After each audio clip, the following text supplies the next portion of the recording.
Gloire Amen. à Dieu. Merci. Amen. OK. Donc, aujourd'hui,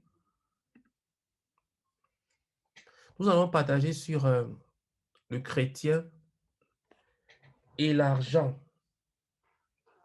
D'une manière générale, ici, on va parler des trésors, des possessions. L'argent ici représente tout ce qui t'est cher.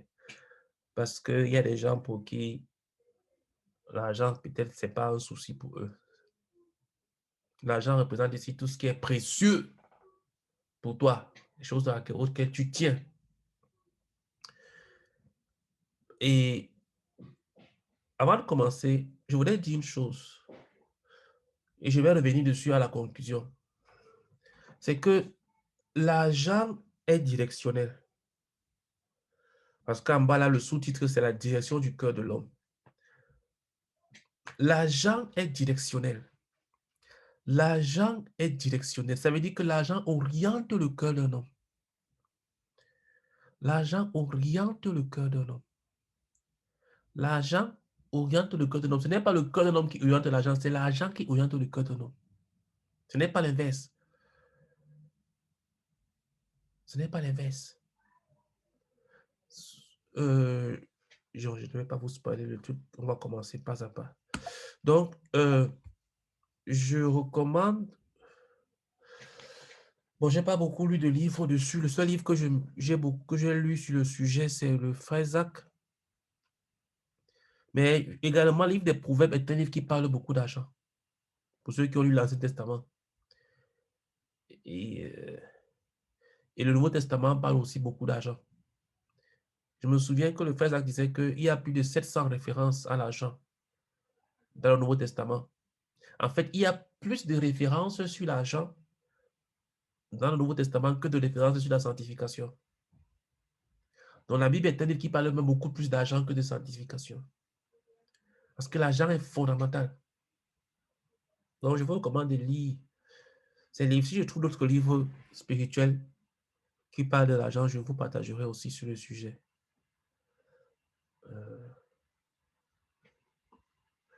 Pendant qu'on parle, je me souviens, je passe à un livre, mais qui parle plutôt de l'argent dans le foyer pour les personnes qui sont mariées. OK. Bon, quelques définitions. Dans le don à Dieu, la dîme est la 10e partie de ce que tu reçois. C'est une partie de ton revenu qui ne t'appartient pas. En fait, la dîme, c'est l'argent qui appartient à Dieu selon le point de vue légal dans ton revenu. Dans la Bible, on dit que nous sommes citoyens célestes. Nous sommes des citoyens célestes, c'est-à-dire que nous avons une cité, nous avons une ville, nous avons une carte de citoyens. Quand tu reçois un revenu, même ici en France, il y a ce qu'on appelle les impôts que tu payes. Tu payes des taxes, tu payes des impôts et tout. Et la France te prend dans ce que tu travailles. La France te prend un peu plus de entre 35 et 40%, je crois, minimum. 35%, c'est seulement pour tout ce qui va pour on appelle ça quoi, euh, les aides sociales, trucs comme ça. Pour le social, les impôts pour le social, seulement 35% minimum. Donc, ce que tu travailles, ton salaire que tu gagnes, ce n'est pas ce qui est dans ta poche à la fin du mois. Là. Tu as un salaire qu'on appelle brut. Et à l'intérieur, le gouvernement français te coupe plusieurs tranches à l'intérieur. Donc, le salaire net que tu reçois, ce n'est pas ton salaire tout complet. C'est ton salaire où on a retiré la part de l'État. Donc, quand quelqu'un est membre du corps de Christ, il y a une partie qui ne lui appartient pas. Donc, quand tu reçois ton année, que tu manges tout, tu es en train de dire que tu es hors la loi. Tu es en train de dire que tu n'appartiens pas au corps de Christ. Tu es en train de dire que tu n'appartiens pas à la cité, tu n'appartiens pas au royaume parce que là, un citoyen paye les taxes, un citoyen paye ses impôts, un membre de l'église locale paye sa dîme. C'est avec la dîme que l'église peut louer des salles, c'est avec la dîme que l'église peut payer des factures, c'est avec la dîme que l'église peut organiser des retraites, c'est avec la dîme que l'église peut organiser des campagnes, que l'église peut organiser beaucoup de choses, que l'église peut subventionner certaines choses. C'est avec la dîme que tu donnes. Donc, du coup, quand tu ne donnes pas, c'est un peu comme quelqu'un qui dit que c'est avec les taxes que le gouvernement construit les routes, que le gouvernement fait vider les poubelles, de beaucoup de choses. Également, c'est avec la dîme que l'église locale fait beaucoup de choses. Donc, ta dîme ne t'appartient pas. Ça appartient à Dieu. Ça appartient à Dieu. Et quand quelqu'un ne paye pas ses impôts ici en France, il est hors la loi et il est rattrapé. Moi, j'avais un impôt sur l'audiovisuel que je devais payer 100 combien d'euros là, je ne sais plus. Depuis l'année passée. C'était tellement costaud que je n'ai pas pu payer. Ils m'ont envoyé une lettre de relance avec une sanction. Ils m'ont ajouté une amende dessus pour que je paye ça rapidement. J'ai payé. Ils envoient 10%. Voilà, 10%. J'ai payé. Donc, j'ai payé plus cher que c'était au départ. Parce que je n'avais pas... Je lui avais dit que je devais payer ça en tranche et je n'ai pas payé. Donc, ils m'ont envoyé une lettre pour m'avertir. J'ai rapidement payé pour la télé alors que je ne regarde même pas la télé. J'appelle ça l'audiovisuel. Avant, il y avait ce qu'ils appellent les taxes d'habitation, mais ils ont enlevé ça. Donc, tu dois payer les impôts, tu dois payer ta dîme. Si tu ne payes pas la dîme, tu as un problème. Tu as un problème. Tu as un problème avec l'église locale. Quelqu'un qui ne paye pas la dîme ne peut pas avoir une... ne peut pas émerger dans le corps de Christ. Tu ne peux pas émerger. Tu ne peux pas émerger. Si tu ne payes pas la dîme, si tout ce que tu reçois, tu manges, tu ne vas pas émerger dans le corps de Christ. Tu ne vas pas te développer parce que tu es en train de voler ce qui ne t'appartient pas. Ensuite, il y a l'offrande. L'offrande, c'est ce que tu donnes volontairement à Dieu. Mais il y a une mauvaise compréhension de l'offrande. Certaines personnes comprennent que l'offrande, tu donnes ça quand tu veux. Non. On doit payer, on doit donner fidèlement l'offrande comme on donne la dîme, sauf qu'il n'y a pas un pourcentage. L'offrande, c'est entre 90 et 100 et 80 et 1%, ou bien 0,00, comme tu veux. Mais tu dois donner l'offrande. L'offrande, ce n'est pas l'église locale. L'offrande, tu donnes l'offrande dans la direction que tu veux, soit à un dirigeant, soit à un pasteur, soit à un fonds pour un ministère spécial. Par exemple, il peut y avoir un fonds que vous mettez à part pour les livres. Tu peux dire que, OK, l'offrande, si le fonds, si on se regroupe ensemble en tant qu'église ou alors en tant que frère, on met ce fonds-ci là pour l'achat avec un dirigeant, pour l'achat des livres, par exemple, pour subventionner l'achat des livres, ou alors pour organiser les retraites, pour l'évangélisation, et ainsi de suite. Il y a plusieurs types pour lesquels on peut utiliser l'offrande. Mais l'offrande doit être donnée fidèlement. Moi, par exemple, mon offrande, je donne ça à mon dirigeant chaque mois. Mon offrande. Mon frère Théodore. Tu dois payer l'offrande, donner l'offrande. Mais ça dépend de toi, dans la direction où tu veux. Mais pour la dîme, c'est à l'église locale. L'église locale auquel tu appartiens. Tu dois payer la dîme là-bas. L'offrande, tu peux donner ça à quelqu'un qui n'est même pas du ministère. Même la même église que toi. Et l'offrande, c'est ce qui vient de toi. C'est-à-dire, c'est par rapport à combien est-ce que Dieu t'a béni. L'offrande témoin, la dîme, c'est l'argent de Dieu. Donc, que tu sois content ou pas, c'est comme quelqu'un qui dit que j'ai les impôts. Les impôts ne demandent pas si tu es content ou pas, si tu as eu un malheur ou pas. L'impôt se base sur ce que tu gagnes. Mais tu peux décider que je suis tellement content que je vais faire un don supplémentaire à des organismes de charité, comme le Resto du Cœur ou bien la Croix-Rouge, et ainsi de suite. Ça, ce sont les offrandes du monde. Là-bas, il n'y a pas un montant, ce n'est pas l'État qui vient prendre. Mais il y a des gens qui qui font partie des associations caritatives, des non-croyants. Pour eux, c'est leurs offrandes là-bas. Ils donnent un certain montant là-bas. Il y a ce qu'on appelle des fondations pour la lutte contre telle maladie, ainsi de suite. C'est la partie des offrandes des non-croyants là-bas. À l'église, nous avons également des fonds. Il y a des fonds pour aider les orphelins. Il y a des organismes comme ça. Il y a plusieurs organismes à l'église actuellement. Il y a un fonds pour les orphelins, il y a un fonds pour médical, il y a un fonds pour les missionnaires, pour aider ceux qui sont allés prêcher l'évangile. Il y a un fonds pour les traités.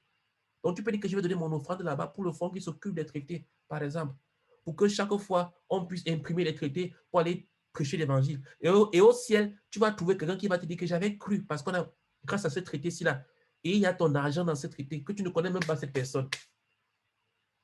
Voilà comment on peut utiliser l'offrande. Mais l'offrande, c'est chaque mois que tu peux donner l'offrande dans la direction que tu as choisie, selon le montant que tu as choisi.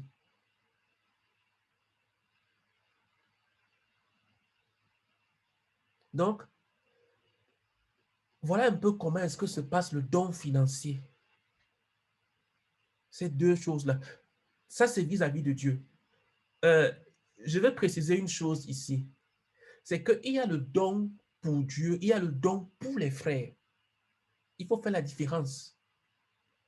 Quand tu fais un don à un frère,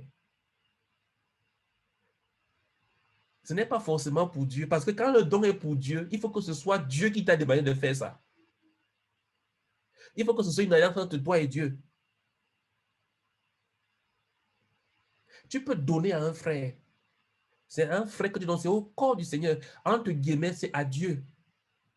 Mais ça, c'est ta part à toi. Mais il y a ce que tu dis que ça, c'est à Dieu que je donne.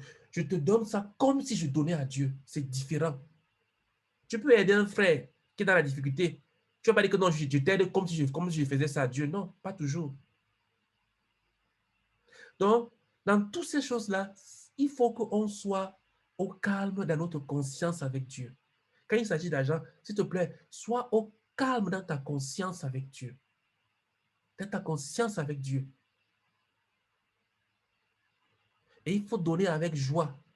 Dès que ton cœur manque de paix, garde ton argent. Garde ton argent. Dieu ne t'a pas sauvé pour que tu lui donnes l'argent.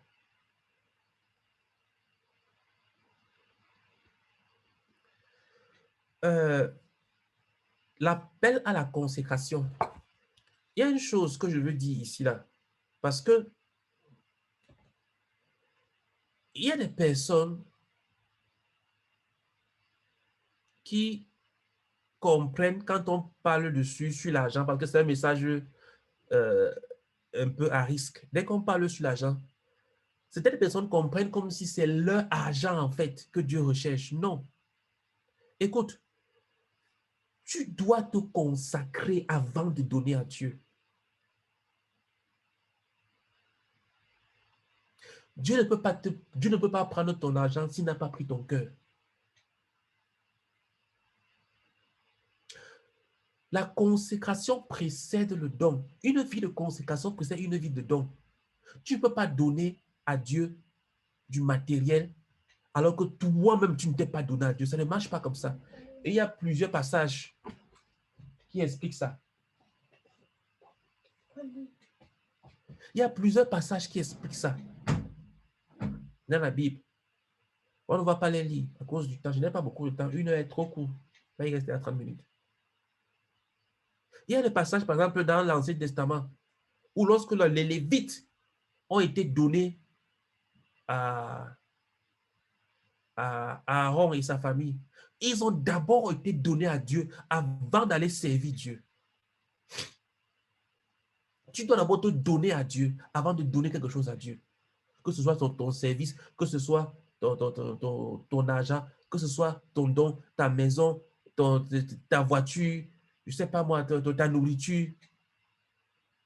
Ce que Dieu veut, c'est d'abord ton cœur avant tes possessions.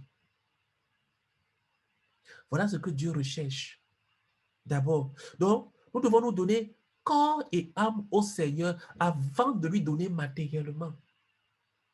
C'est pour ça que Dieu ne veut jamais accepter l'argent des non-croyants. ou des gens qui vivent dans le péché. Jamais. Quelqu'un qui ne sait pas donner à Dieu et qui vient faire un don. Il donne à l'église, il fait un don de générosité. Dieu va cracher dessus. Dieu ne prend pas l'argent de quelqu'un de qui n'a pas pris le cœur. Dieu n'a pas besoin d'argent. L'or et l'argent lui appartiennent. Ce que Dieu veut, c'est ton cœur. Donc, nous devons d'abord nous donner. Si nos vies sont consacrées au Seigneur, alors nos biens aussi doivent lui être consacrés. Tu dois te donner à Dieu. Tu dois consacrer ta vie à Dieu. Et ensuite, consacrer tes biens à Dieu. Tu ne vas pas dire que non, ma maison est consacrée à Dieu. Mais ton cœur, est-ce que ton cœur est consacré à Dieu? Tu ne peux pas dire non, mon argent est consacré à Dieu, mon argent appartient à Dieu. Est-ce que ton cœur appartient à Dieu? Tu ne peux pas dire que non, mon travail appartient à Dieu. Est-ce que ton cœur appartient à Dieu? Il faut que ton cœur soit consacré. D'abord, il faut que la première chose à donner à Dieu, c'est d'abord ton cœur. Sinon, il ne va rien, il ne peut rien recevoir de toi. Tu peux donner ta dîme fidèlement, mais au ciel, tu seras choqué de voir que rien n'est dans ton compte là-bas. Parce que Dieu ne t'a jamais accepté. Et si Dieu ne t'accepte pas, il n'acceptera pas ton argent. Et Dieu n'accepte pas les gens qui ont le cœur souillé, qui ne veulent pas se purifier. Dieu n'accepte pas les gens qui ont le cœur rempli d'orgueil. Il y a des gens qui pensent qu'ils font, on dit quoi? Ils accordent un privilège à Dieu, ou au pasteur, ou au dirigeant, en donnant. Voilà. Ils croient qu'ils sont en train d'accorder un privilège, une grâce. Ce genre d'argent, Dieu ne prend pas ça. Même si ton dirigeant prend, Dieu lui ne va pas prendre ça. Chaque fois que tu vas donner l'argent à Dieu, manquant de révérence, le frère va nous enseigner qu'il faut supplier pour donner à Dieu. Que si tu donnes à Dieu sans supplier, Dieu ne va pas prendre ton argent parce que c'est un Dieu. Il est le Dieu tout-puissant. Il n'a pas besoin de ton argent. Donc, nous devons nous donner d'abord à Dieu. Nous devons le supplier d'accepter notre dîme et nos offrandes. Nous devons le supplier. Nous devons le supplier. Nous devons donner avec crainte et tremblement. Sachant qu'on est en train de traiter avec un Dieu qui ne manque de rien. Imagine que tu peux te placer devant, je prends un exemple comme ça, mais comme c'est vraiment trop petit. Tu peux te placer devant Elon Musk ou bien devant Bill Gates et tu lui donnes ta dîme. Et tu penses que tu lui fais une faveur. Est-ce que tu vois combien tu seras ridicule? Est-ce que ce n'est pas toi qui es honoré de ce qu'un milliardaire puisse accepter ton argent? Qui est à l'honneur? C'est toi qui donnes qui est à l'honneur, qui est honoré. Ce n'est pas Dieu. Et le don à Dieu est total. On ne se donne pas à Dieu à moitié. On ne se donne pas à Dieu à moitié. C'est-à-dire que tu ne peux pas consacrer une partie de ta vie à Dieu et l'autre partie t'appartient. Ça ne marche pas comme ça. Tu vas dire que non, Seigneur, je te donne mon cœur à 90% ou alors 99%. Mais laisse-moi seulement 1% pour gérer ma vie comme je veux. Dieu va rejeter tous les 99%. C'est tout ou rien. Soit tu lui consacres toute ta vie, tout ton cœur, soit tu ne consacres rien du tout. Dieu ne va pas prendre une partie de ta vie que tu lui réserves. Les dimanches, je réserve ça à Dieu.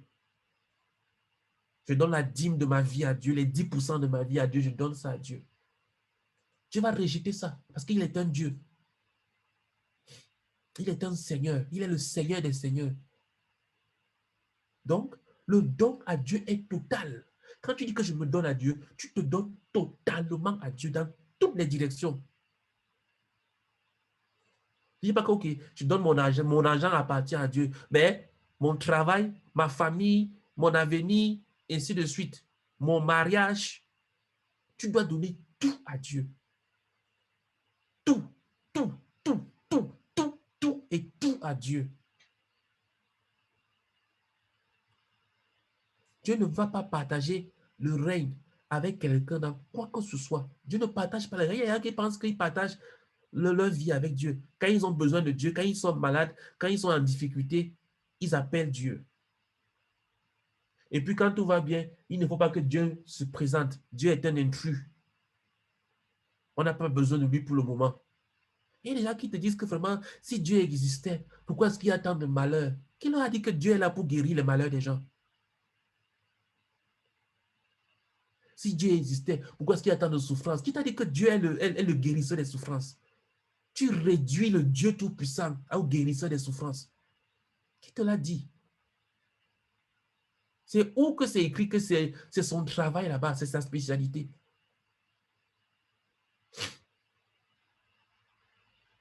Non. Dieu est Dieu. Il ne partage pas le règne. Il règne tout seul, d'éternité à l'éternité. Donc, si tu lui donnes ta vie, tu te consacres à Dieu, la consécration est totale. C'est-à-dire que tu renonces à tout pour lui donner ta vie entièrement. Et tout ce qui concerne ta vie professionnelle, ton avenir, le mariage. Si Dieu veut que tu te maries, tu te maries. Si Dieu veut que tu ne te maries pas, tu ne te maries pas. Le mariage est un don, ce n'est pas un droit. Ce n'est écrit nulle part dans la Bible que le mariage est un droit. Au contraire, la Bible dit que le mariage est un don. Le mariage est un don. Le mariage n'est pas un droit. C'est un don. C'est Dieu qui donne. Il y a des gens qui sont mariés qui n'auraient jamais dû se marier. Et il y a qui sont célibataires qui auraient dû se marier parce que moi, le célibat est un don.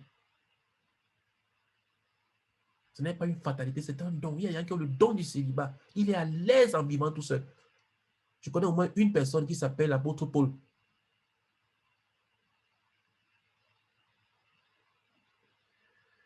Dieu ne partage pas le rien avec quelqu'un dans quoi que ce soit.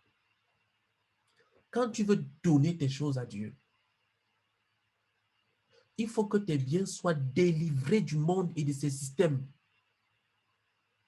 Il faut que ton argent soit séparé, ton salaire soit séparé du monde et de ses systèmes. Le monde, c'est quoi? Le monde, c'est tout ce qui n'a pas besoin de Dieu pour avancer. Le monde, c'est tout ce qui s'oppose à Dieu le Père. Si ton argent que tu reçois, tu l'utilises pour Dieu et en même temps pour les choses du monde, Dieu ne peut pas recevoir ça. Oui, j'ai soif. Tu as une question? Oui, j'ai une question. Je n'ai pas compris la partie où tu dis que dans la Bible que le mariage, c'est un don. C'est-à-dire que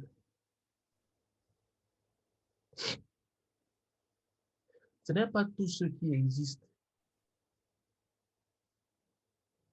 que Dieu a créé qui sont appelés à se marier. Même comme Dieu a dit qu'il n'est pas bon que l'homme soit seul. Je lui ferai une aide convenable.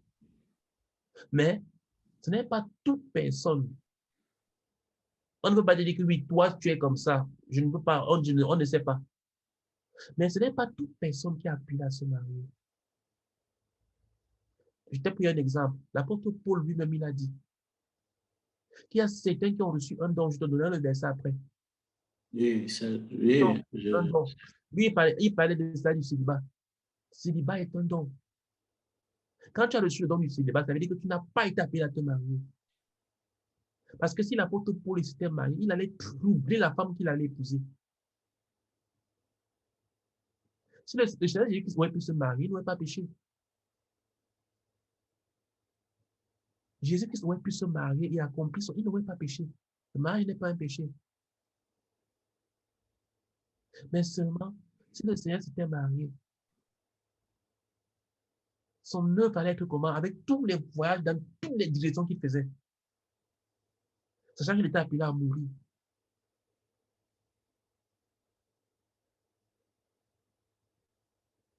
les disciples, les apôtres qui sont arrivés, que le Seigneur Jésus-Christ les a pris pour les former. Par la suite, aucun d'autre ne s'est marié. Aucun.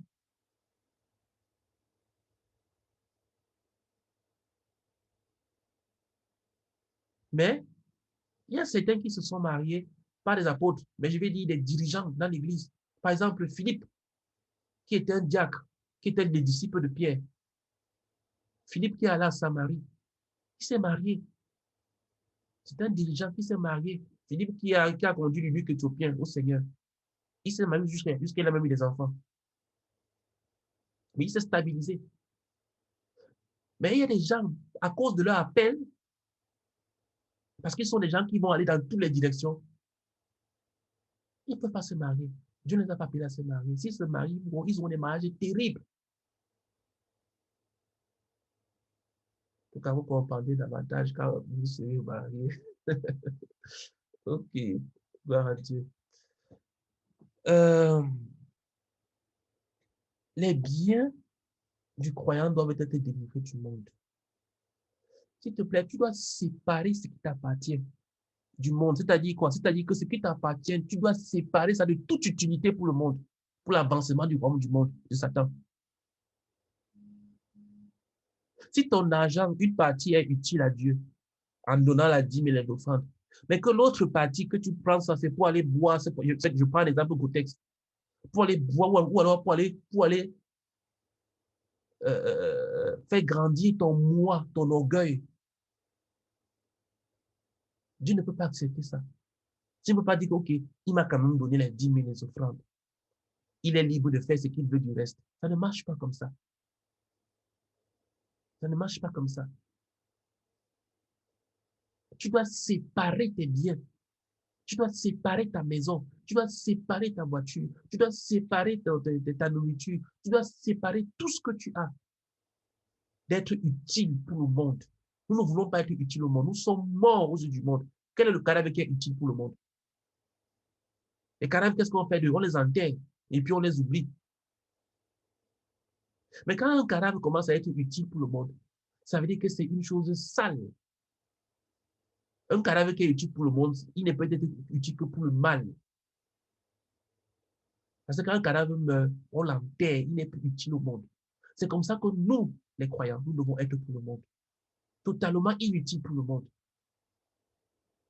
Nous ne voulons pas faire avancer le système. Même quand tu travailles dans ton entreprise, tu dois être utile pour Dieu. Tu travailles pour Dieu. Ton patron n'est que ton patron, on dit quoi, terrestre. Mais ton véritable patron, c'est Dieu. Il y a des gens qui croient qu'ils travaillent pour leur patron. C'est pour ça qu'ils sont libres de mal travailler. C'est pour ça qu'ils sont libres de mal faire, de mal parler au patron, d'être impoli, d'être insolent, parce qu'ils croient qu'ils travaillent pour un homme. Tu travailles pour Dieu. Et Dieu t'a donné une autorité terrestre au travers de ton patron. Mais c'est pour Dieu, c'est pour le royaume de Dieu que tu travailles. Il y a des gens qui croient que travailler pour Dieu, c'est être pasteur à l'église. Travailler pour Dieu, c'est avoir un rôle ecclésiastique, les prêtres, pasteurs, tout ce qu'on veut. Les prophètes, voilà, ça c'est le travail pour Dieu. Non, tu travailles pour Dieu parce que tu as une tâche que Dieu t'a confiée. Et cette tâche, ça doit s'accomplir là où Dieu t'a placé. Si Dieu t'a placé en tant qu'ingénieur quelque part, ou en tant que médecin, ou en tant qu'avocat, tout ce que tu veux, c'est Dieu qui t'a placé. Travaille pour Dieu. Pas pour le monde. Pas pour faire avancer le monde. Non. Nous travaillons pour faire avancer Dieu. Tu es dans la science, pas pour faire avancer la science, pour faire avancer le royaume de Dieu. Le frère Zach avait refusé tout honneur mondain. Il n'a jamais accepté les prix. Il a refusé tous les prix qu'on pouvait lui donner. Alors qu'il allait le plus loin, très loin. Il a eu le diplôme le plus élevé qui soit en sciences, le DSI. Docteur, ça n'existe même pas dans le système francophone. Il était le premier de l'Afrique centrale à avoir ça. Mais il a refusé, il a dit qu'il ne veut pas les honneurs du monde. Donc, dès qu'on voulait le solliciter pour un prix, il ne voulait pas. Parce qu'il ne travaillait pas pour le monde, pour avancer le royaume du monde, pour la science. Il travaillait pour le Seigneur Jésus-Christ. Il recherchait l'excellence pour le Seigneur Jésus-Christ. Donc, c'est à l'église qu'on avait célébré son diplôme. Ce n'était pas à l'université.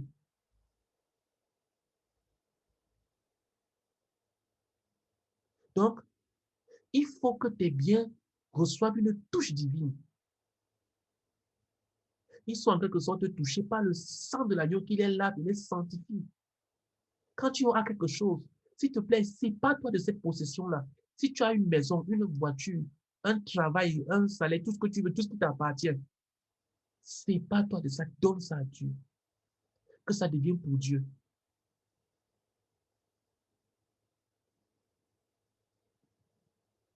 Donne ça à Dieu. Je me souviens que quand une fois dans un train avait dit que, je me souviens très bien le contexte, mais il est tenté d'expliquer à quelqu'un que il n'a plus des yeux. Mais le monsieur dit que, mais qu'est-ce qu'il y a dans tes orbites là? Il dit que non, les yeux que tu vois là ne m'appartiennent plus, ça appartient à Dieu. La bouche que tu vois ne m'appartient plus, ça appartient à Dieu. Donc, je ne suis pas libre de te dire ce que je veux. Parce que la bouche, là, ce n'est plus ma bouche. Je ne suis pas libre de regarder où je veux regarder parce que mes yeux ne m'appartiennent plus. Je ne suis pas libre d'aller où je veux partir parce que mes pieds ne m'appartiennent plus. Ce sont les pieds de quelqu'un d'autre. Ce sont les pieds du Seigneur Jésus. Je ne suis pas libre de faire ce que je veux parce que mes mains ne m'appartiennent plus. Ce sont les mains du Seigneur Jésus. Il faut que ce que tu as, tu donnes ça à Dieu sous l'autel et que le sang de l'agneau vienne laver ça, vienne purifier ça. Tu as acheté un nouveau téléphone. S'il te plaît, donne ça à Dieu. Afin que tu ne sois pas libre d'installer toute application qui te passe par la tête. Donne ça à Dieu, véritablement. Vous savez que si un jour ça se pète, que tu ne pleures pas en disant que oh, vraiment j'ai perdu mon téléphone. Il y a un grand homme de Dieu qu'on appelait John Wesley. Un jour, sa maison a pris feu. C'était un professeur d'université. Et il est le fondateur de l'église des méthodistes. Ils sont plus de 11 millions de vues dans le monde. Quand sa maison a pris feu, il est sorti. Et il s'est mis à chanter, à danser, à louer le Seigneur. Et il disait, ah, la maison du Seigneur a pris feu. La maison de Dieu a pris feu. Il n'était pas en train de pleurer que, oh, vraiment, j'ai tout perdu. Non pas qu'il se réjouissait de ce que, comme c'est pour Dieu, ça se gagne, non. Mais pour montrer le détachement de ça, ça appartient à Dieu. Dieu est assis sur son trône. Dieu sait pourquoi il a fait que ça prenne feu. Le frère disait que si quelqu'un vient cambrioler chez lui, si un voleur vient casser sa porte pour cambrioler dans sa maison, il dit qu'il va aider ce voleur à porter les choses pour les mettre dans le camion. Il va l'aider à transporter le lit. Il va l'aider à transporter tous les fauteuils. Il va l'aider. Il ne va pas être là pour dire que vraiment tu es venu voler chez moi, Satan, sois maudit, maudit, maudit, maudit. Non, non, non, non, non. Il va le bénir, il va l'aider à transporter les choses. Si un voleur t'attrape dans la rue et qu'il va arracher ton téléphone, tu vas te mettre à lutter, à bagarrer. Non, c'est pour moi. Ça m'appartient. Il a fait quoi pour mériter ça? Non, ça t'appartient, ça appartient à Dieu. Et Dieu a fait son tour. Dieu a vu, Dieu savait que ça devait arriver. Il a laissé. Confie tes choses à Dieu. C'est pas toi de ça. C'est pas toi de ton salaire. C'est pas toi de ton travail. C'est pas toi de toute chose qui te concerne. Et donne ça à Dieu. De sorte que ce que tu fais, c'est pour Dieu. Tu travailles, c'est pour Dieu. Tu as un salaire, c'est pour Dieu. Tu as une maison, c'est pour Dieu. Tu as un ordinateur, c'est pour Dieu. Tout ce que tu as, c'est pour Dieu. Tu es étudiant, tu fais des études, c'est pour Dieu que tu étudies. Tu dois te séparer toi-même de tes possessions. Tu dois délivrer ça du moi. Tu ne peux pas donner à Dieu ce qui t'appartient encore. Ce n'est pas possible. Tu ne peux pas donner à Dieu ce sur quoi tu as encore la main. Tu donnes et tu contrôles. Tu fais un don à quelqu'un, mais tu veux que la personne utilise ça d'une certaine manière. Ce n'est pas un don. Ok, je te donne ceci, mais il faut utiliser ça comme ça, comme ça, comme ça. Quand tu donnes, tu enlèves ta main dessus, tu enlèves ton cœur dessus. C'est un don. La personne est libre de faire ce qu'il veut avec. Donc, quand tu vas te séparer des choses,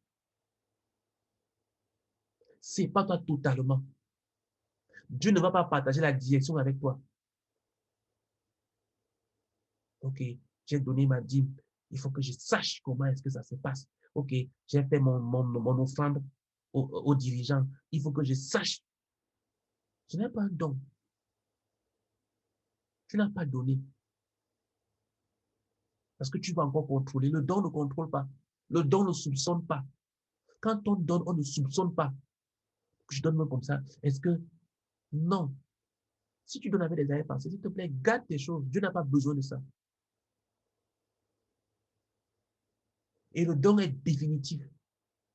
Tu ne donnes pas après pour venir réclamer. Après tout ce que j'ai fait, après tout ce que j'ai donné, après tout ce que j'ai fait. Quand quelqu'un pense comme ça, il est méchant.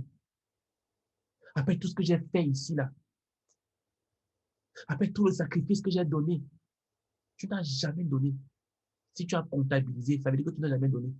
Tu as seulement gardé, tu as prêté et tu veux qu'on te rende. Oh Seigneur, comment, après tout ce que j'ai fait pour toi. Si tu as déjà de penser comme ça, tu es méchant. Tu es méchant, tu es méchant, tu es méchant. Et Dieu va se rassurer qu'il n'a rien à voir avec toi. On ne fait pas le chantage à Dieu. Je vais donner ça à Dieu pourvu que Dieu fasse ceci, Dieu fasse cela. Non. Il n'y a pas l'amour dans ça. On donne par amour, on ne donne pas par chantage. On donne parce qu'on est touché. On ne donne pas. C'est la dîme qu'on paye. Mais le don, les offrandes, c'est par amour. Donc, si pour toi, tu aimes aujourd'hui et tu donnes, et le jour où tu ne donnes pas l'offrande, ça veut dire que tu n'aimes pas. Ton amour est fini. Le don témoigne de l'amour. Tu ne peux pas aimer et ne pas donner. Ça ne veut rien dire. Le don, ce n'est pas dans les pensées. Tu sais que je t'aime, tu sais que je t'aime, tu sais que je t'aime. Comme Pierre disait, Seigneur, tu sais toujours, tu sais que je t'aime. Non, on ne sait pas qu'on aime, on voit qu'on aime. Le don se manifeste par l'amour. Quand tu aimes quelqu'un, tu vas lui donner.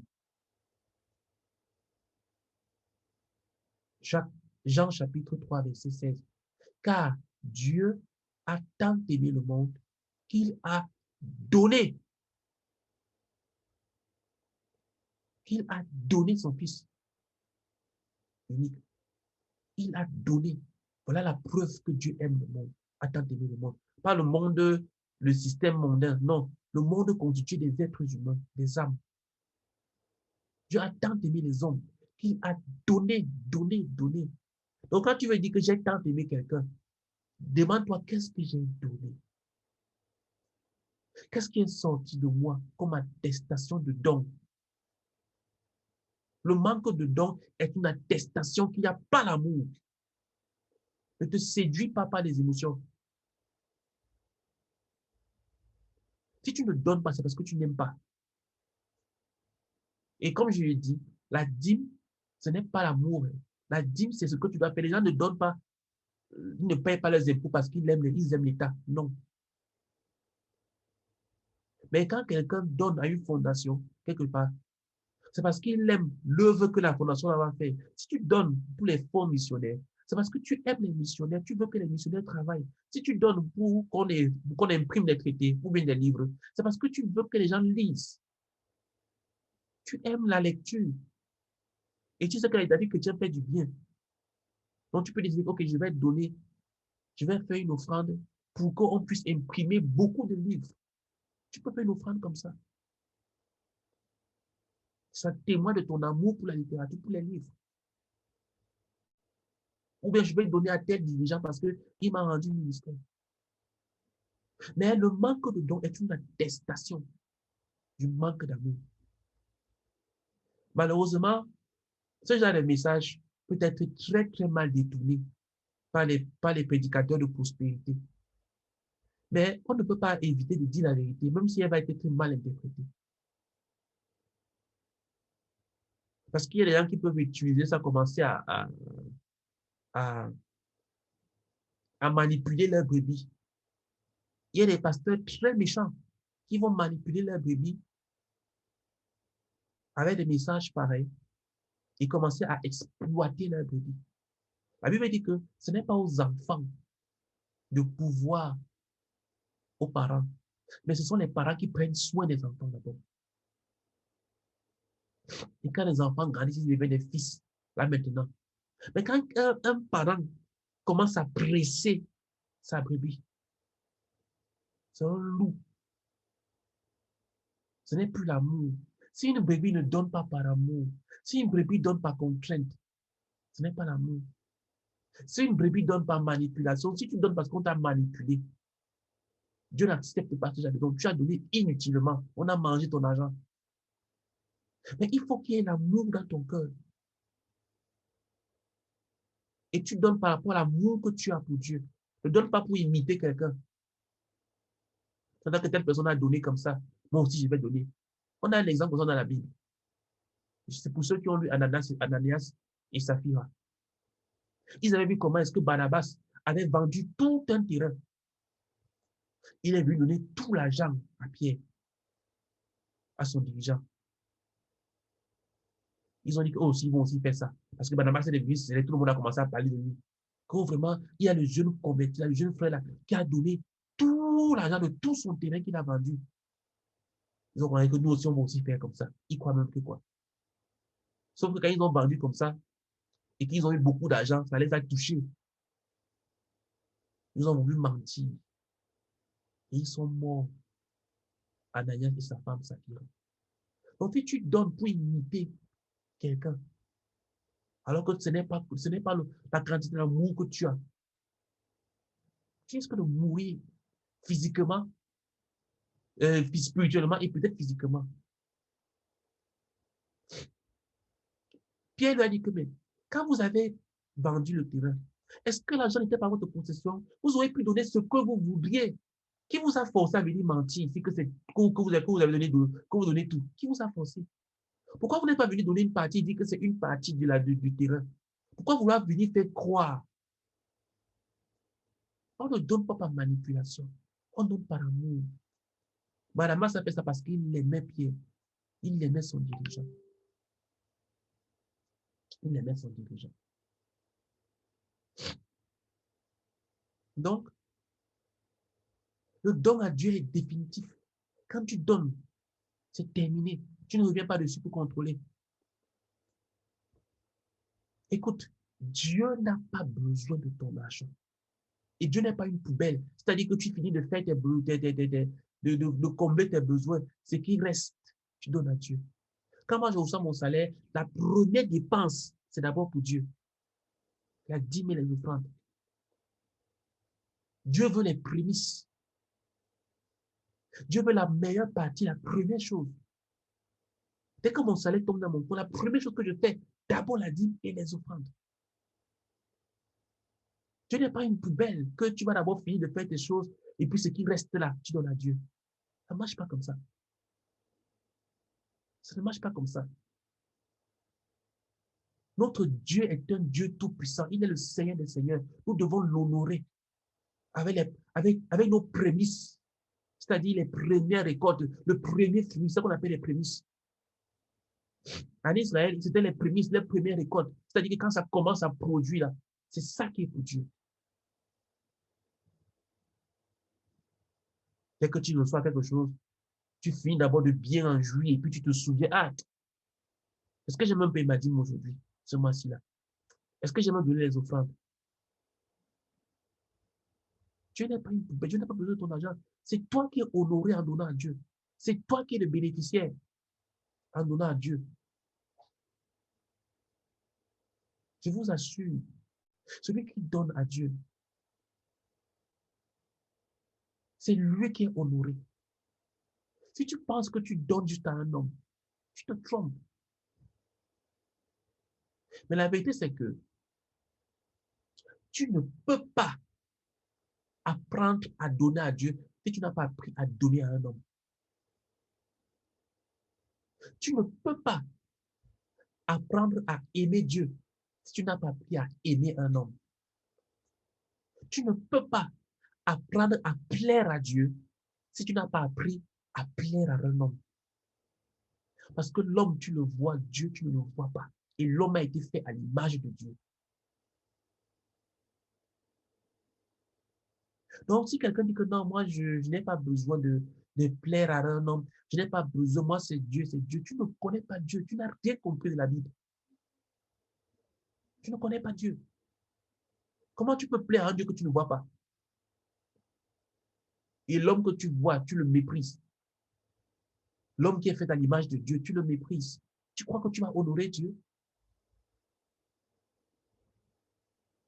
Donc, tu ne peux pas apprendre à donner à Dieu si tu n'as pas appris à donner à un homme. Tu ne peux pas. Une fois de plus, j'insiste sur le fait de donner par amour. Je ne veux pas que le message soit mal compris. Mais je vous donne toute la vérité au risque d'être mal interprété. Mais je vous donne toute la vérité parce que je ne sais pas demain ce que ça pourra produire dans vos vies. Tu dois apprendre à plaire à un homme. Tu dois apprendre à servir un homme. Tu dois apprendre à donner à un homme. C'est pour ça que Dieu t'a donné des dirigeants. Afin que tu puisses apprendre à plaire à Dieu. Parce que ton dirigeant ne sera pas toujours là. Il ne sera pas toujours là. Aujourd'hui, le frère n'est pas là. Aujourd'hui, je ne suis pas avec le frère Théodore. Au même endroit que lui. Mais quand le frère était là, j'étais comme un bébé. Quand j'étais avec le frère Théodore à côté de lui, je ne ressentais pas tout ce que je ressens maintenant. Donc, ton dirigeant ne sera pas toujours là. Comme tes parents ne seront pas toujours là, ou ils ne sont pas toujours là. Et tu comprends ce que je dis. Ou alors tu comprends ce que je dis. Donc, quand Dieu t'a donné une autorité, s'il te plaît, apprends à honorer cette autorité. C'est comme ça que tu vas apprendre à honorer Dieu. Donc, les gens qui ont méprisé leurs parents, ils sont totalement passés à côté. Tu ne peux pas mépriser tes parents et honorer Dieu. Tu ne peux pas. C'est pour ça que Dieu a dit honore ton père et ta mère. Parce qu'il savait que c'est le chemin pour apprendre à honorer Dieu. Honore ton père et ta mère. Honore tes dirigeants spirituels. Quelqu'un qui méprise son pasteur, qui méprise ses dirigeants, qui méprise les anciens de son église, il ne peut pas honorer Dieu. Quand il dit que vraiment, moi, je ne pars plus à l'église, vraiment parce que l'église, là, c'est comme ça, je pouvais rester chez moi. Il n'assiste plus à aucune réunion. Et il croit qu'il va raconter Dieu chez lui. Il pense qu'il va rencontrer Dieu chez lui. Quel Dieu? Écoute, Dieu n'est pas une poubelle. Tu dois honorer Dieu. Et si tu vas apprendre à honorer Dieu, honore tes dirigeants. Même s'ils ne sont pas dignes d'honneur, mais s'ils sont des dirigeants, honore-les à cause du nom de Dieu. David a continué à honorer Saül, malgré que Saül faisait n'importe quoi. Mais David n'a pas cessé de l'honorer loin de l'Éternel. Il continue à appeler Saül loin de l'Éternel, loin de l'Éternel, loin de l'Éternel.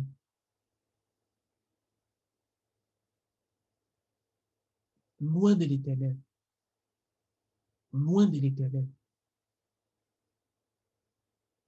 Donc, apprends à honorer Dieu, à honorer un homme. S'il te plaît, comprends bien ce message. Comprends bien ce message, comprends bien ce message. Si tu comprends ça, ta vie spirituelle va exploser.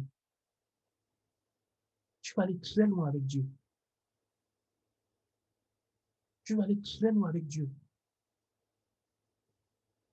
Dieu n'a pas besoin de ton argent.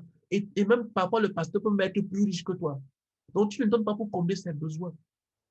On ne donne pas pour combler les besoins. On donne par amour. On ne donne pas pour combler les besoins. On donne par amour.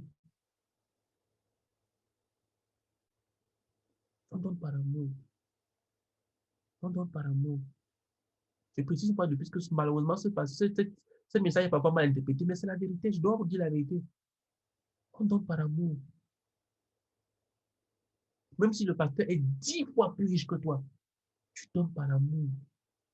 Parce que tu es béni par son ministère. Il y a un passage qui dit ça, que faites part de tous vos biens, d'une part de vos biens, à, à ceux qui vous enseignent la parole. C'est Paul qui l'a dit dans Galates 6, verset 6. Parce que tu reçois le ministère. Tu es béni. Ça produit un don. Est-ce que Dieu t'a fait du bien? Est-ce que tu es reconnaissant à Dieu? Est-ce que tu aimes Dieu? Alors tu vas donner. Tu vas donner. Tu vas donner. Ok, on va conclure. On va s'arrêter là. Donc, le don à Dieu est d'abord pour nous-mêmes. Celui qui donne est celui qui est le plus béni. Quand tu donnes à un dirigeant, c'est toi qui es béni. C'est toi qui es d'abord béni. Quand tu donnes à Dieu, c'est toi qui es béni. C'est toi qui es béni. C'est toi. Chaque fois que j'ai fait un don, c'est comme si je compte les jours jusqu'à ce qu'il puisse recevoir. C'est parce que j'envoie par transfert. Et quand il reçoit, quand je vois que ça a été retiré, mon cœur, il y a comme le miel qui est juste dans mon cœur.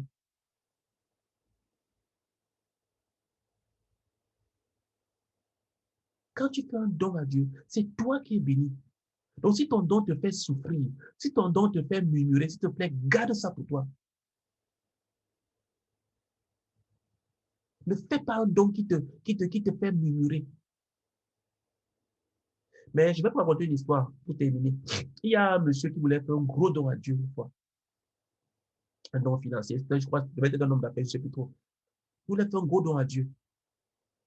Et pendant qu'il réfléchissait, il a commencé à entendre une voix dans son cœur, une parole qui lui disait que, mais pourquoi tu veux donner comme ça? Tu vois pas que c'est trop? Non.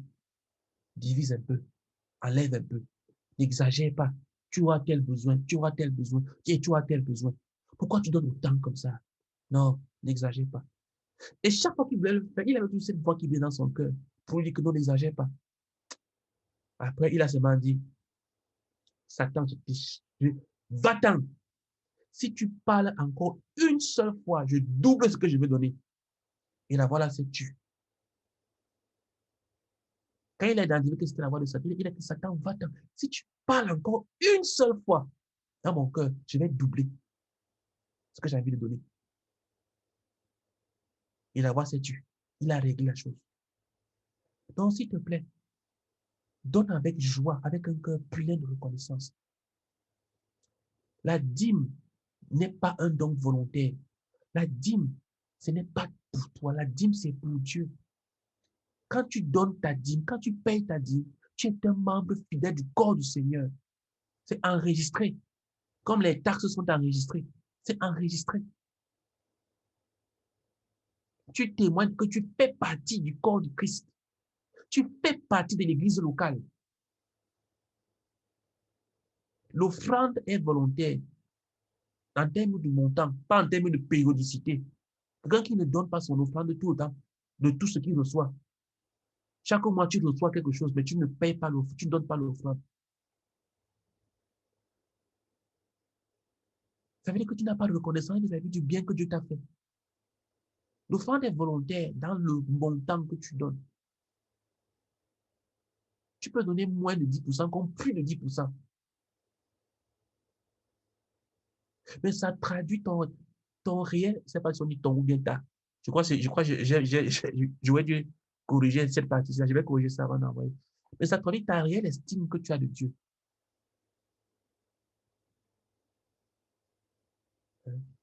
Quelqu'un disait que dans le don à Dieu, ce n'est pas le pourcentage que tu donnes, mais c'est le pourcentage que tu gardes.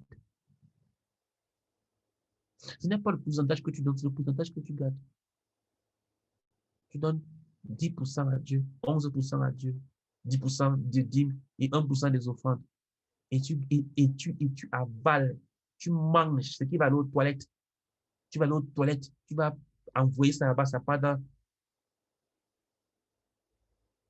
Alors que, et c'est seulement 11% que tu transfères au ciel. Le frère disait que tu vas vivre de quoi au ciel? Puisque la Bible dit que faites-vous des trésors qui ne s'usent point au ciel. À quoi se servira-t-on de se faire des trésors si ce n'est pas pour utiliser? Les trésors vont nous servir à quoi au ciel? Tu vas vivre de quoi au ciel si tu ne payes pas tes dettes, si tu ne payes pas de dons à Dieu? C'est pour conserver ça là-bas. Tu vivras de quoi? Quelqu'un a écrit une question. Ok, d'accord. D'accord, Kofi. Donc, tu vivras de quoi au ciel? Tu vivras de quoi au ciel? Tu vivras de quoi au ciel? Tu vivras de quoi au ciel? Tu vivras de quoi au ciel? Tu vivras de quoi au ciel? Tu vivras de quoi au ciel? Que tu ne donnes pas à Dieu. Qu'est-ce que Dieu va transférer au ciel? Ce que Dieu te coûte, c'est ça qui va produire ton attachement à lui.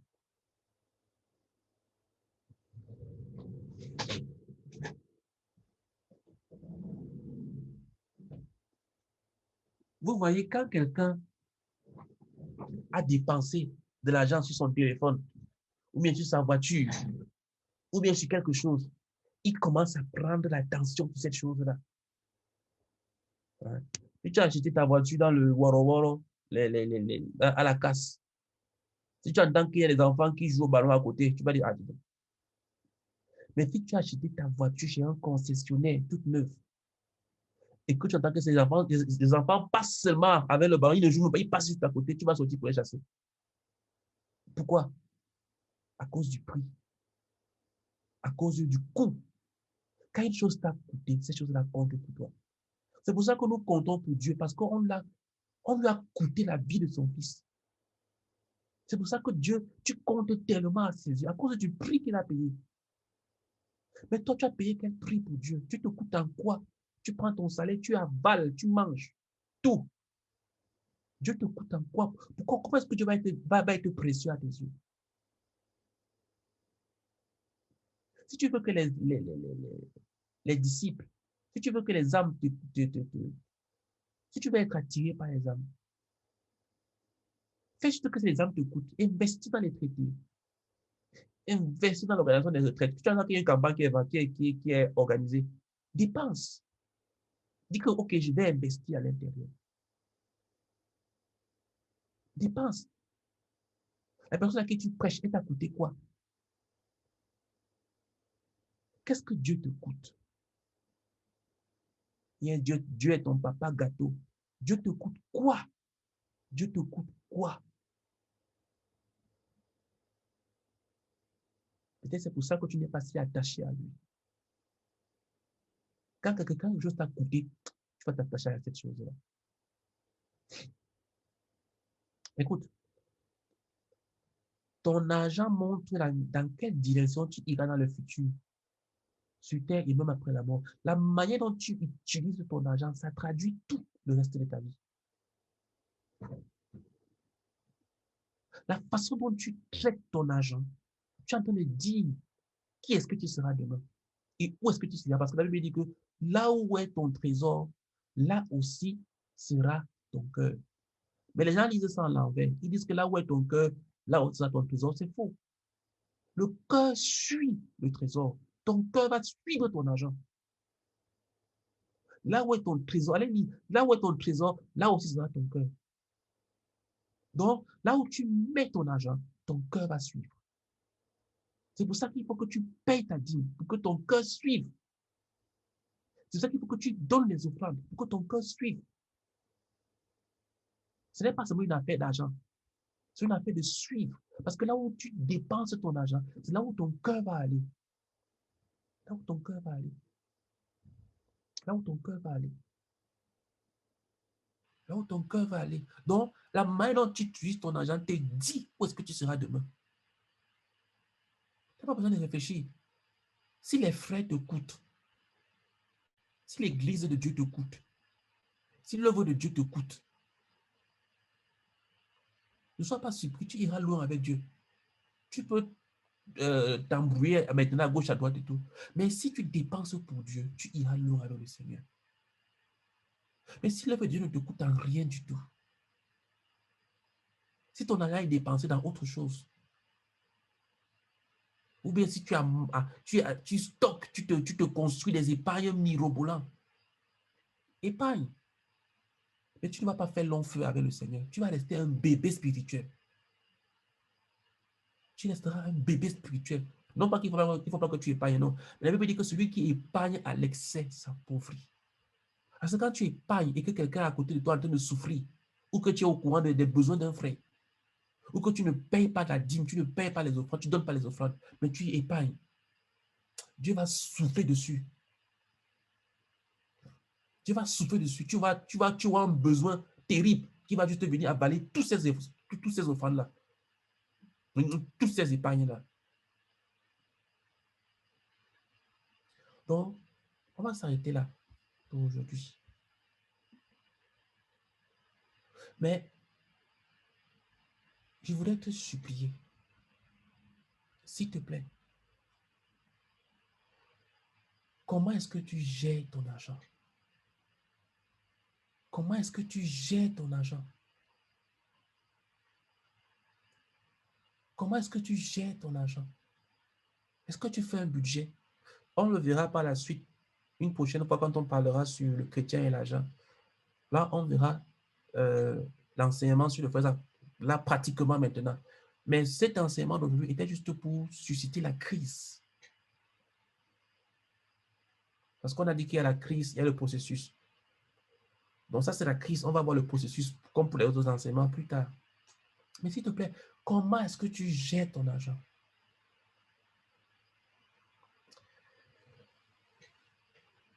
La façon dont tu gères ton argent, ça te dit ce que tu seras demain. Point.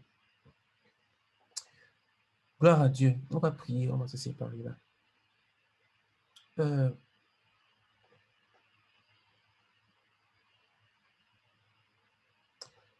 Je voulais qu'on prie afin que Dieu nous ouvre les yeux. Prie pour que Dieu t'ouvre les yeux sur le fait que tu es en train de prophétiser sur ta vie par rapport à la manière dont tu gères ton argent. Prie que tes yeux s'ouvrent. Prie que tes yeux s'ouvrent. Prie que Dieu t'ouvre les yeux sur la manière dont tu gères ton argent. Que tu es en train de prophétiser. Tu es en train de dire ce que tu seras demain. Prie que le Seigneur t'ouvre les yeux. Prions ensemble. Seigneur éternel, je prie, oh Dieu, au nom puissant de ton Fils Jésus-Christ. Seigneur, s'il te plaît, Tu nous ouvres les yeux, que tu nous prophétiser au Seigneur. Tu la main, nous gérons, on est en train de prophétiser de nous. S'il te plaît, oh Dieu, ouvre les yeux de chacun d'entre nous, Père. Au nom puissant de ton Fils Jésus-Christ. Amen. Prions que le Seigneur crée l'amour dans nos cœurs pour Dieu. Si tu aimes, tu vas donner. Une maman, quand elle aime son enfant, l'enfant peut faire tout ce qu'il veut. Même s'il est fatigué, comment? Dès que l'enfant commence à pleurer, il va se lever pour aller regarder. Dès que le bébé commence à pleurer. Quand tu aimes, tu donnes. Si tu ne donnes pas, ou si c'est difficile pour donner, c'est parce que l'amour s'est refroidi, ou l'amour n'existe plus. Prions pour que le Seigneur nous déverse son amour dans nos cœurs. Et comme j'ai dit, tu ne peux pas aimer Dieu que tu ne vois pas. Et détester l'homme que tu vois, ou alors ne pas aimer l'homme que tu vois. Ça ne peut pas marcher. Si tu n'aimes pas l'homme que tu vois, tu ne peux pas aimer le Dieu que tu ne vois pas. Prions pour que le Seigneur déverse son amour dans nos cœurs. Prie que Dieu t'accorde la grâce, prie que Dieu te remplisse d'amour afin que tu lui donnes libéralement, comme un enfant. Prions ensemble. Seigneur, je prie que tu déverses ton amour dans nos cœurs. Oh Dieu. Déverse ton amour dans nos cœurs. Seigneur, déverse ton amour dans nos cœurs. Oh Dieu. Déverse, Seigneur, déverse, Seigneur, déverse ton amour dans nos cœurs. Oh Dieu. S'il te plaît, au nom de Jésus-Christ. Amen. Un dernier sujet de prière. Prions pour que le Seigneur nous délivre de tout amour de l'argent. La Bible dit que l'amour de l'argent est une racine de tous les maux. Je ne sais plus si c'est une ou bien si c'est la racine. La racine de tous les maux. Donc, quand tu aimes l'argent, quand tu es orienté par l'argent, uniquement par l'argent, la Bible dit que ceux qui veulent s'enrichir, ceux qui poursuivent la richesse, ça c'est un message qui est contradictoire dans le monde et dans les livres de développement personnel. Dans les livres de développement personnel, on encourage les gens à aimer l'argent. On encourage les gens à devenir riches. Mais le frère Zach disait que devenir riche n'est pas le problème. Mais devenir riche pour qui? Tu peux t'enrichir pour le Seigneur. Et on s'enrichit pour le Seigneur quand c'est Dieu qui nous a dit de le faire.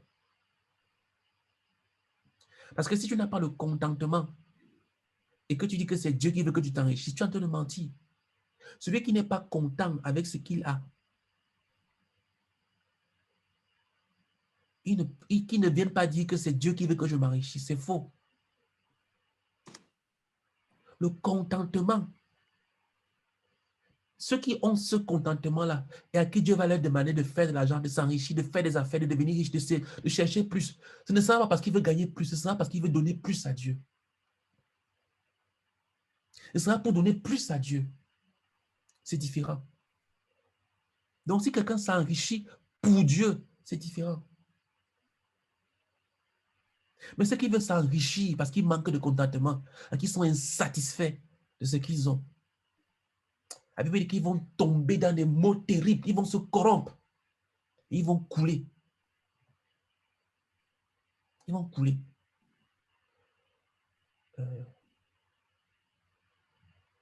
Pardon, prie que Dieu te délivre de toute forme d'amour de l'argent. S'il te plaît. Prie que Dieu te délivre de l'amour de l'argent. De l'amour de l'argent. De l'amour de l'argent. Prie, prie, prie, prie. Supplie le Seigneur qui te délivre de l'amour de l'argent. Prions ensemble. Seigneur, je prie, oh Dieu Tout-Puissant, et que tu nous délivres. Oh Seigneur, délivre-moi totalement, complètement, entièrement, Père, de l'amour de l'argent. Oh, s'il te plaît, délivre-nous, Seigneur, délivre-nous, Père, de l'amour de l'argent sur toutes ses formes. S'il te plaît, oh Dieu, au nom puissant du Seigneur Jésus-Christ. Amen. Amen. Ok, bénissons le Seigneur ensemble pour ce moment d'enseignement que nous avons eu et pour le nombre que nous étions. Prions ensemble. Seigneur, nous te bénissons. Merci, Seigneur, pour ce moment. Et merci grandement pour le nom que nous avons. Merci pour tout ce que tu Merci pour tous ceux qui ont participé, tous ceux qui ont été là. Merci grandement, Père. Amen. Amen. Merci beaucoup à tous. Merci Serge, merci Eunice, merci Gissoif. Merci GLT. Merci à tous. Merci à Kofi qui est parti. Ok, que le Seigneur vous bénisse, on a fini.